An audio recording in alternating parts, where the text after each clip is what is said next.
This is astonishing, heartbreaking, and beyond inspiring all in the same breath. New footage has emerged of the six of the many hostages that were killed by Hamas, lighting Chanukah candles. Here they are in this footage doing just that. Can you imagine? In the Hamas dungeons, we have among them Hirsch Goldberg Polin, who I'm sure many of you know, and his hand was cut off from I think it was from a Hamas grenade or from some kind of explosive. Eden Yerushalmi, Almog, Alex, Ori, and Carmel. Here they are finding a way to light a Hanukkah menorah, Hanukkah, trying in their own way to fulfill the Hanukkah mitzvah, which is just extraordinary to think that they would even think to do that and want to do that, and not feel resentment about their Jewish identity at this, in hell on earth. Have a watch. It's just, there's no words.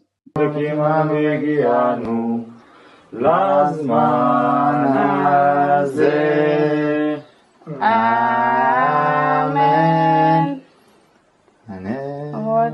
הללו שאנו מדליקים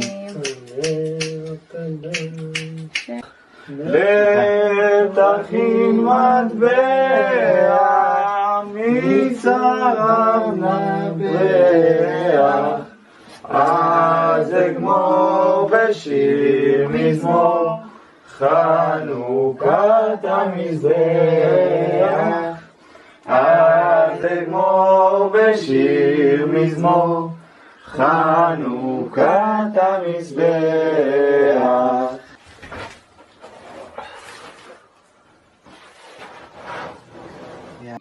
And we have some of this, what they said, translated into English here. Watch.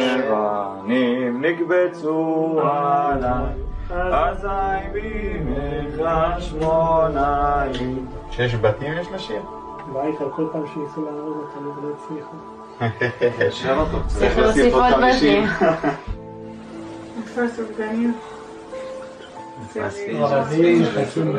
היינו צריכים להגיד אותם סביבון.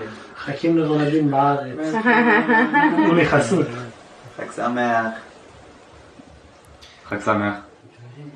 חג שמח. חג שמח. Wow, there he is, says Hirsch. Look, it's they're saying, because we say in the Hanukkah a song after we light the candles, we talk about all the different empires that try to destroy us throughout history and fails, and they're saying we should add another one, and they're joking around saying, where are the donuts, where are the sufganiyot, and they're saying there should be another one, and they're absolutely right. שנצא הביתה בנס גדול ושנחזור לחיים שגרתיים ושמחים וטובים. There should be another one, and there will be another one. The fact that Hamas tried to do what they did. And look at their spirits. You can't even begin to imagine just how painful and scary and alone and difficult this must have been for them. And yet, to muster up the strength to commemorate, celebrate Hanukkah, to fulfill that mitzvah, that comes from an incredible place within the Jewish soul. Look how emaciated they look. I can't begin to imagine how scary it must have been for them. And yet, they did it.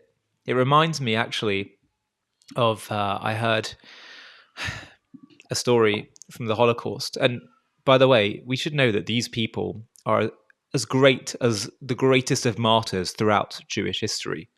The fact that they were able to cling on to their faith, cling on to their God and their Torah and mitzvot, despite the most painful and scary of circumstances, which were there because of their Jewishness, because of them being in Israel. It reminds me of a story I heard of some Jews in a concentration camp, and a bunch of Nazis who didn't just want to kill the Jews, they wanted to dehumanize them along the way. They asked the Jews, a few Jews, got them together who were working away in the camps and said, sing for us, dance for us, to humiliate them. So a few of these emaciated, downtrodden Jews all held hands and started singing a song that came to mind, Ashreinu ma tov chelkeinu, Umanayim Goralenu, which is all about how fortunate we are to be Jewish, what a gift it is to have that as our inheritance. It would seem a bit ironic to be saying that in the camps of Nazi hell. But they started singing it, they started getting into it, and started singing it more and more, faster and faster, and the Nazis were screaming at them, sing faster, dance faster, louder, faster, louder, faster. And these Jews actually started getting into it. For a brief moment, they just left their Nazi hell behind. And that started to bother the Nazis. In the end, they just told them to stop. Started shooting warning bullets to them. I think for the Nazis in that moment, it must have been quite an eye-opening, maybe even a scary moment, because there they would have seen the truth of Jewish eternity and the falsehood, the lies, the evil, the fleeting nature of the whole Nazi movement. How there'll just be another blip, another empire that rose and fell that tried to destroy the Jews. And of course, the Jewish people's story and message demonstrates the eternity and the glory and the truth of God, of the God of Israel, that we outsee them all. Some of these hostages, including the ones we saw here, they didn't make it. But they will go down as martyrs. True martyrs in the righteous sense of the word for the Jewish people. Because of their sacrifice, because of their commitment. And because in some ways, even though they were killed, they demonstrated the eternity and the undefeatable nature of the Jewish spirit, because they refused to let their soul be taken in the process. They refused to give up. They refused to stop clinging to their Jewishness. That demonstrates the eternity of the Torah, of the nation of Israel, of the God of Israel. And we now have to continue their legacy and their commitment. And as I say, I go back to this central point. I've never seen such dedication. Who would have thought that we would see that among our generation, in our times? We all thought that the greatness that we learned about of our ancestors, of the Holocaust generation, we all thought that was something of the past. Well, we've seen before our eyes have been opened, whether it's the hostages, whether it's the exceptional bravery and sacrifice and martyrdom of the IDF soldiers. We are living among greatness today.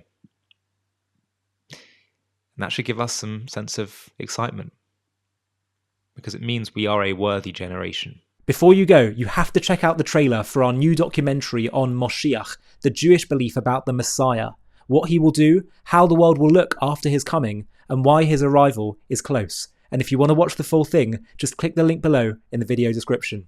For thousands of years, the Jewish people have carried a promise that history is not a random cycle, that suffering and darkness and exile are not the end of the story, that one day the world will be redeemed and the Messiah, the Moshiach in Hebrew, will come. But what does that actually mean? Who is Moshiach? When will he come? How will we know he's real? Why would God design a world that waits so long for redemption in the first place? And what will life feel like after he comes? With AI and machines beginning to replace work, maybe we're already catching a glimpse. But then what will we do with our days? The prophets spoke of that world long ago. In this groundbreaking JTV Plus documentary, we uncover the truth about the Jewish vision of the Messiah, who he is, why it matters, and why his coming could be closer than you think. Join us as we reveal the truth about history's most anticipated figure.